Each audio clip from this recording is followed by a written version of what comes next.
warahmatullahi wabarakatuh. Perkenalkan, nama saya Azrul Mariam dengan NIM 242 10 10 10 113. Di sini saya akan menjelaskan tentang perkembangan bahasa pada anak usia dini. Yang pertama, definisi bahasa menurut Sandrock. Bahasa adalah sistem simbol yang untuk komunikasi mencakup aspek verbal dan non-verbal serta dibangun atas aturan yang kompleks.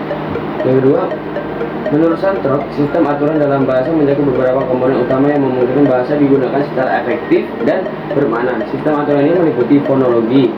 Fonologi adalah aturan tentang bunyi-bunyi bahasa atau fonem dan bagaimana bunyi tersebut digabungkan. Yang kedua, morfologi, aturan tentang struktur kata termasuk cara kata dibentuk dari bagian terkecil yang memiliki makna. Yang ketiga, sintaksis. Sintaksis adalah aturan mengenai struktur kalimat, yaitu bagaimana kata-kata digabungkan untuk membentuk frasa kalimat yang benar secara gramatikal. Yang keempat, aturan yang berkaitan dengan makna kata dan kalimat. Yang kelima, pragmatik, aturan tentang penggunaan bahasa dalam konteks sosial seperti bagaimana kita menyelesaikan cara berbicara tergantung pada situasi lawan bicara atau norma sosial. Perkembangan bahasa pada anak merupakan proses yang bertahap yang melibatkan beberapa aspek kognitif, sosial, dan biologis. Sandrock membagi perkembangan bahasa ke dalam beberapa tahapan utama, yaitu pertama, pragnostik, umur 1 hari sampai 12 bulan, yaitu tangisan atau crying sejak lahir sebagai bentuk komunikasi awal. Cooing, sekitar usia 6 sampai 8 minggu, bayi mulai mengeluarkan suara vokal seperti O. 2. Tahap satu kata, dari umur 12 sampai 18 bulan, anak mulai mengucapkan kata pertama. Kata ini sering mewakili objek atau orang yang penting dalam kehidupan anak. Yang ketiga, tahap 2 kata, dari 18 sampai 24 bulan, anak mulai menggabungkan 2 kata seperti mama, pergi.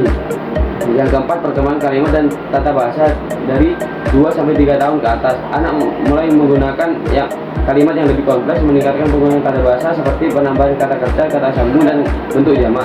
Kelima, perkembangan lanjutan, dari 3 tahun ke atas, kosakata berkembang pesat, anak mulai memahami dan menggunakan bahasa secara lebih tepat sesuai dengan konteks sosial. Perkembangan fonologi dan morfologi merupakan bagian penting dari proses pemrograman bahasa pada anak-anak. Berikut penjelasan keduanya. Perkembangan fonologi menurut Sandrock, anak mulai dengan membedakan bunyi-bunyi bahasa sejak usia dini sebelum bisa berbicara. Pada usia sekitar 1 tahun, mereka mulai mengeluarkan bunyi-bunyi sederhana seperti dalam bumbling. Yang kedua, perkembangan morfologi. Menurut Sandrock, anak mulai memahami bahwa kata bisa diubah bentuknya untuk menunjukkan waktu, jumlah, atau makna lainnya. Misalnya, main menjadi mainan, lari menjadi berlari. Sekitar 2-3 tahun, anak mulai menggunakan morfem gramatikal seperti an, ber, ter. Perkembangan sintaksis. Menurut Sandrock, usia 18-24 bulan, anak mulai menggabungkan 2 kata menjadi frasa sederhana, misalnya mau susu dan ayah pergi. Usia 2-3 tahun, anak mulai membuat kalimat 3 kata atau lebih meskipun struktur kalimat masih belum sempurna. Yang kedua, perkembangan semantik. Menurut Sandrock, mereka belajar bahwa satu kata bisa memiliki banyak makna tergantung konteks dan bahwa kata-kata bisa digabung untuk membentuk makna baru.